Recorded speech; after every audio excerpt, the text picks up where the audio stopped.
Hello, doctor. Yes, dear. How are you? I'm fine. This is the Doc Talk, and many people out there would want to know what we are going to talk about today.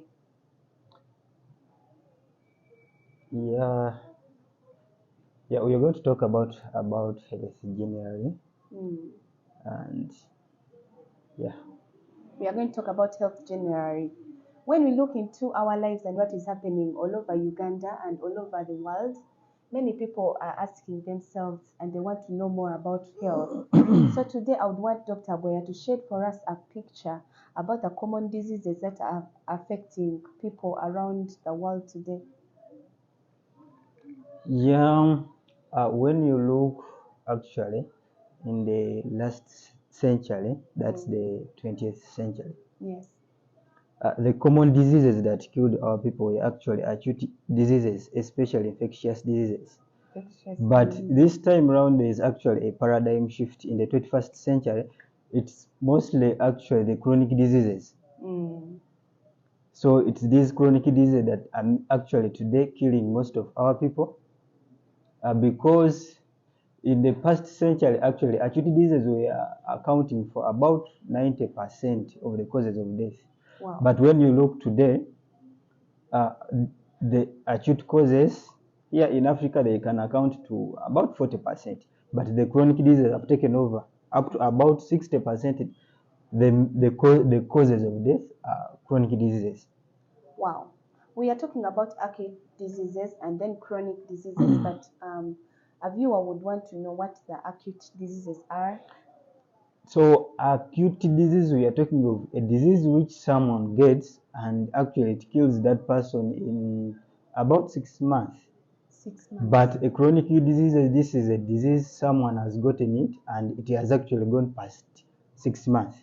Past 6 months? Yeah, past 6 months. We name a few of the acute. Yeah, in these chronic diseases, actually most of them are mainly cardiovascular diseases. They are mainly cardiovascular diseases.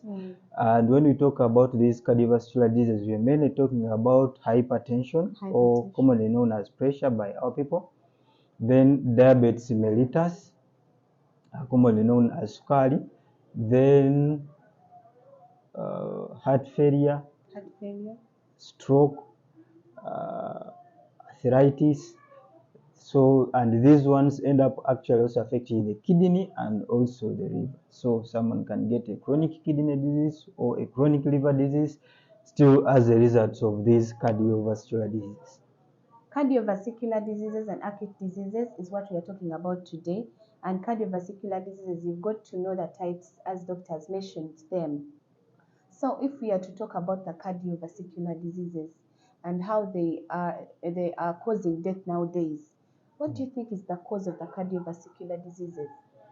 So what I think is the main cause of the cardiovascular diseases, they are so much related. They are so much related. You see, hypertension and diabetes, they are really so much connected. So because but the initial process, it usually starts at the level actually of the blood vessels. The blood vessels. And even in the blood vessels, it usually starts with the generalized inflammation.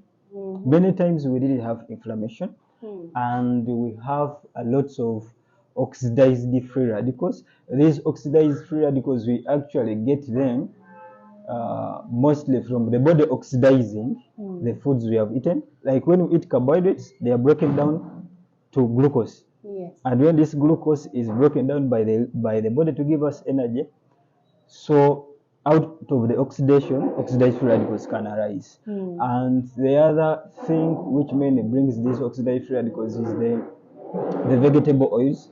Vegetable oils. The vegetable oils that we They use. advise us to eat vegetables. No, the word vegetable is actually just added as a misnomer. But they are not actually vegetable. The real word should be seed oils. Seed oils. They are actually seed oils, not vegetable oils.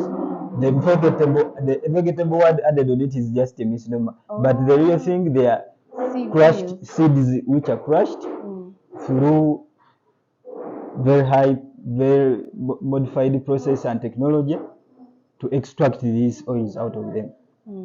So these are quickly oxidizable to these free radicals. And the other thing are the bad fats, the omega-6. Actually, omega-6 are mostly still in the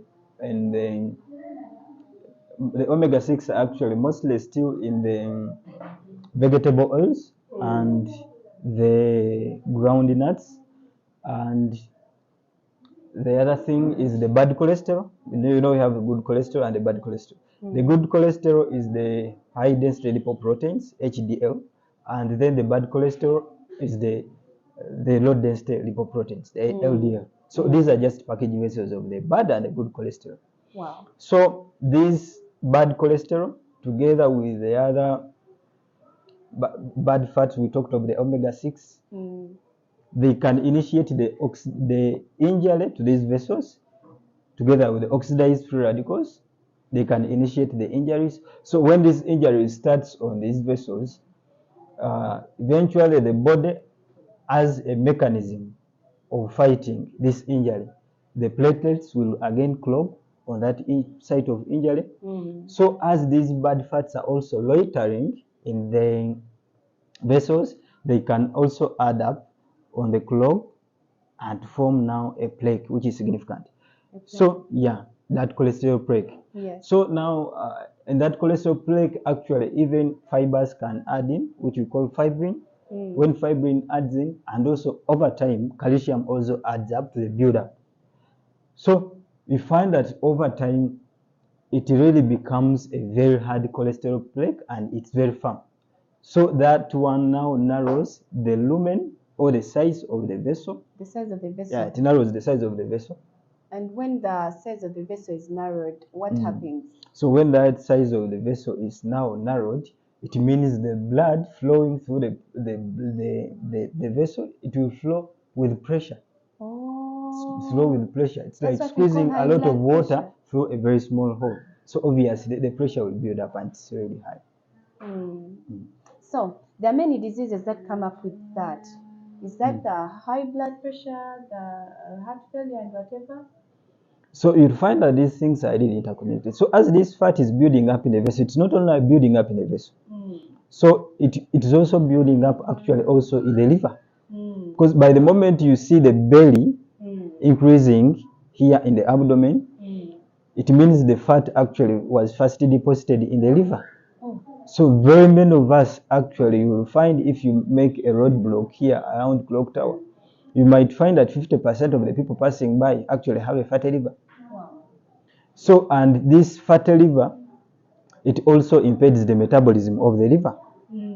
So what does the liver does to the carbohydrates? So when these carbohydrates are digested down to glucose, this glucose is actually, some of it is converted into its storage form, which we call the glycogen, but again part of it is actually converted into fats. So when you already have a fatty liver, it means the liver, its functioning, it's a bit impaired. So that one you find instead of it exposes that it ends up exposing us to type 2 diabetes. Okay, let's go into a short break, and when we come back, we talk about type 2 diabetes. How does it happen? And when you find yourself with one of these chronic diseases, what is the solution? Where do you have to go? Or if you don't work on it immediately, what will happen to your life? So don't touch your dial, I'll be right back.